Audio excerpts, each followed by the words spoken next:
Jared Polinfrono's Photo.com, and it's time for another Adorama Picks Rapid Fire Critique. But before we get into the new Rapid Fire Critique, I want to remind you to please subscribe on YouTube to this channel so you can get all of the latest videos as they're uploaded. If you scroll over the subscribe button, you will see this pop-up that says subscription options, new videos only, hide other, blah, blah, blah, blah, blah.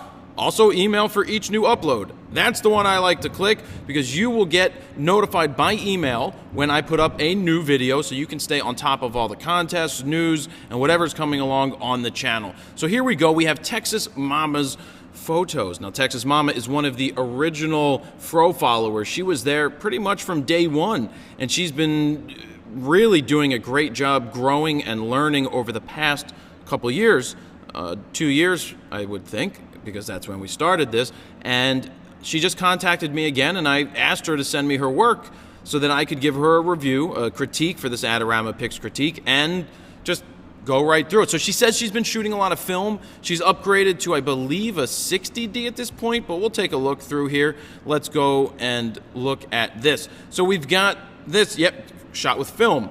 So we have this shot with film. Now, it's shot and then scanned, and the same things hold true when you're shooting film as you are shooting digital. It's the same type of thing. You need to get the proper exposure, you need to use the right shutter speed, ISO, and aperture. It all works basically the same way, except you don't get to see the picture as soon as you take it, which is obvious, and you can't pump up the ISO and change that from one picture to the next because you are stuck with the one speed film that you chose. So looking at this right here, I like the composition, I like the angles, the framing's cool. I would like to see a little more contrast done, and here's something that you guys really don't know too much if you've never shot film, is that there was a way to add contrast and change the color and and pretty much make a bunch of different changes at the lab. They have density, they have contrast, density, there was brightness, there was color changes they could make. They could make all of those changes in the machines at the lab, so you could make those types of changes. Not as easy as you do with digital, but I like the shot. I would just like to see a little more contrast pumped up. Here's another film shot I can do without because I actually didn't notice that there's the kid crawling into the tent right here. I would get closer. I can understand that it's probably a hidden type of thing. Now this is grain. This is grain from film. That's perfectly fine. This is what it looks like. But if you bring it into the computer and you pump up the contrast just a little bit, I think it would add more impact to the image. That and getting a little closer to the shot. Moving forward, we've got a butterfly. Again, it's a nice capture. The colors are nice and soft. The background is blown out very well. I just feel that you have to get in a little closer on this. Get a little tighter to the frame, whether you need to use a longer lens or walk in a little closer. I think you just need to fill the frame more. As I was taught in school, crop in the camera, not in the darkroom when it came to shooting film. And actually it translates to shooting anything. But get closer, fill that frame, and you're going to get better quality images. So here we move here. I don't know if this is film. Let me double check one thing.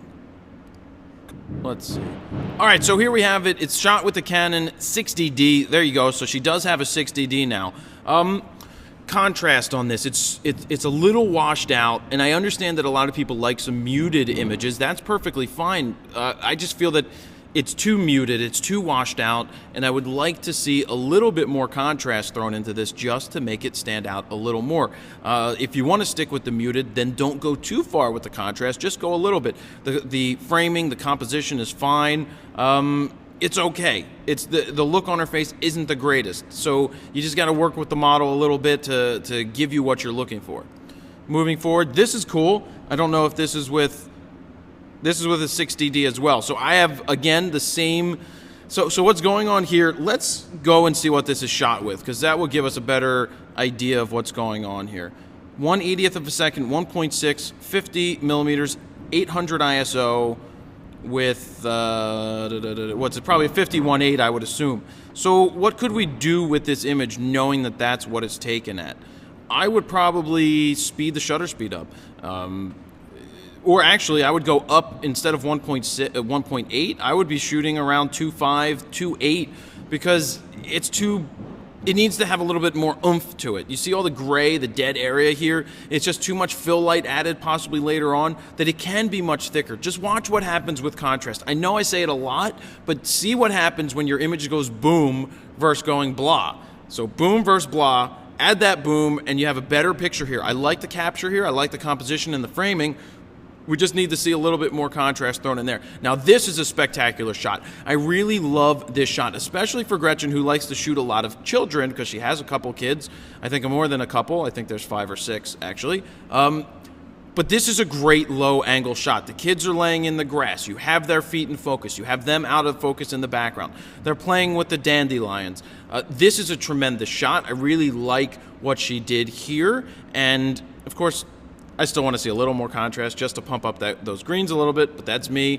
But this is a really solid image that if you're photographing a lot of kids, because Gretchen has the opportunity to photograph kids, being that she has the kids of her own, and then they all have friends with parents and things like that and other siblings, so that you can shoot parties and parks and have easier access to getting the images and possibly turning that into making some money. So that's a great shot. So what I'd like to see with this shot, this is very interesting, but I would like to see more of the focus down here on this heart-shaped thing right here. You got to go in tighter. It washes away. Oh, yeah, and the watermark's got to either go away totally or be hidden in a corner because it's too distracting. Watermarks, I've come down to the realization that you need to keep them out of the way. You keep them out of the way, let the image talk for itself or speak for itself, and then put your watermark somewhere else where it's not in the way. But a little closer on this to get into that heart. If there was a macro shot of the heart, that would be cool as well.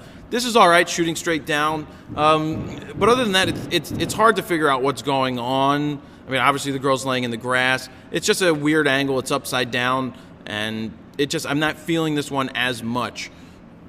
So we'll move on from there. This is really, really good. The person laying in here, blowing the dandelion thingies, and the thingy McThinger things are flying. Black and white's nice, really nice contrast on this. So this one is more contrast than before, which I really like. This is a spectacular image, one of the strongest ones so far to go along with the other one with the girls laying in the grass. Really nice. So some criticism here. The lighting's fine. One light coming in from the side. Like to see a little bit more in the eyes, a little brighter in this situation. The contrast is nice because, you know, I like contrast. Just be careful not to cut off these fingers. Cutting off these fingers really does take away from the image. I know the focus is on the face, but I would try to not cut off the fingers. Have her maybe rest them on her knees or just relax them, but try to get them in the whole shot. Star trails with the trees in the way, you know, it's fun. It's a good experiment. Should it be in your book? Probably not at this point, unless it was more interesting in a different situation. It's cool, and I see a different logo as well. Be consistent with your watermark. Put it in the same spot every single time. Just leave it in the same spot. People will get used to seeing it. Don't move it around. It becomes a distraction from when I'm looking at these things. Just a distraction. So some things you could do with this type of thing. Find the barns. Find, you know, you said, I believe she's in Wisconsin now. So find a cow. Not really a cow for a long exposure because they'll moo and move. Move. They're going to move. That was funny. Not really. Move. Anyway. Find a structure. The trees kind of aren't that interesting to me, but find a structure where it looks really cool to do the long exposure with the star trails. This is a really nice shot. Composition's nice. The framing's nice. The eyes are nice. The fingers are nice. The contrast is really good. This is much stronger lighting. This is what I was looking for in that other shot. Very nice job right here, Gretchen. Really nice. Some backlit on some weeds in the outdoors. Doesn't do much for me personally. It may attract somebody, but for me, not much I can say about it. It's not my favorite type of image, but that's what I feel about it. So we have this also. All right. So either come in tighter or don't cut off the hands, have her fold the arms. But if this is a candid shot, then fine. But if it's about the model, then let's make some eye contact with the model. Be like, Sarah, look over here. And then come in tighter and shoot that headshot.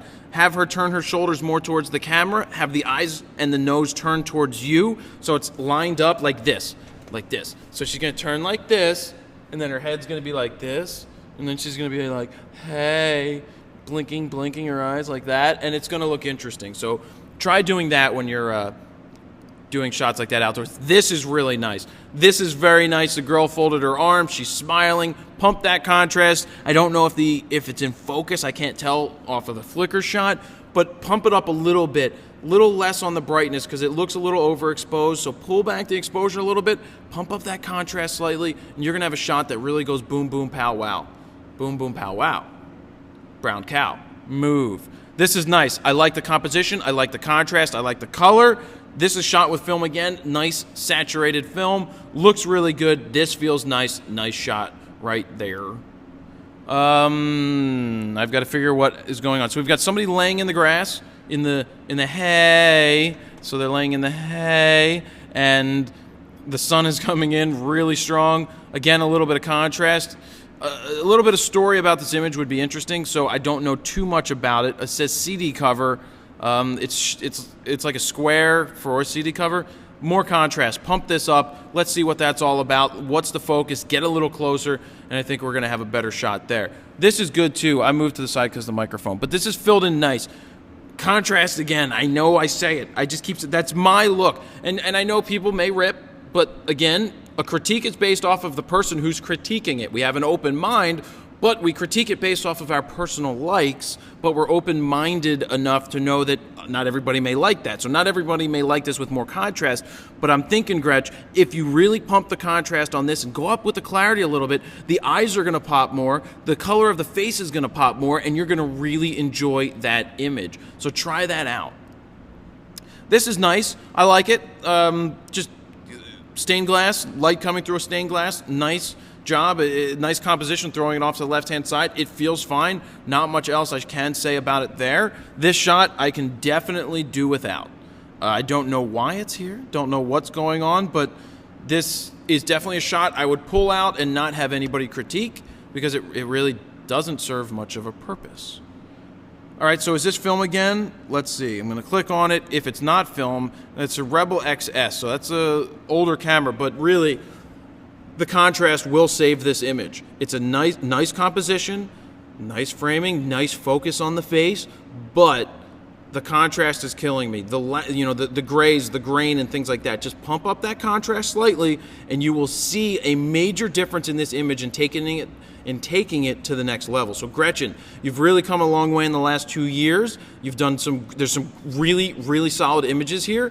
I think you have a great knack for shooting the kids, photographing kids. I think you have a great in for photographing kids, especially having kids and knowing a lot of them. You have an opportunity right here to set up different photo shoots throughout the weekends. A couple $100 here, charge $225. Do some photos of the kids running around in the park. It's going to turn into family shots when the holidays come around. It's going to turn into birthday shoots when the birthdays come around. You have the ability here to turn this into something real because you have you're getting your composition down. You're starting to see these images and capture them. You're doing a great job. So I think you can take it to the next level, and you definitely are ready to start charging. I know you're scared to do that, but you can do that. You have to start at some point, and the only way to do that is to ask and act as if you deserve to get paid, because you do deserve to get paid for what you're doing right here and turn your passion into a little bit of profit so you can start upping the gear if that's what you're looking to do, or find another source of some income. So there you have it, Gretchen. Very nice job. And don't forget to subscribe here on YouTube, guys. And on the website, you can click right here, add your name, email address to get a free photo guide to capturing motion in low light situations. And on top of that, you will get a free 60-minute long flash video in the studio. It will be emailed to you directly once you sign up for the email list. So there you have it. It's another Adorama Picks Rapid Fire Critique. And actually, I'm going to give Gretchen an Adorama Picks book, just to give her a book so she can put together a portfolio of her kids' shots, and I'll help her put together a book if she would like. If she sends me all of the kids' shots she has, well, I'll help her put that together. So we're going to get her sent a coupon to get a free book, and she can enjoy that. So there you have it. Jared Polin, FroKnowsPhoto.com. See ya.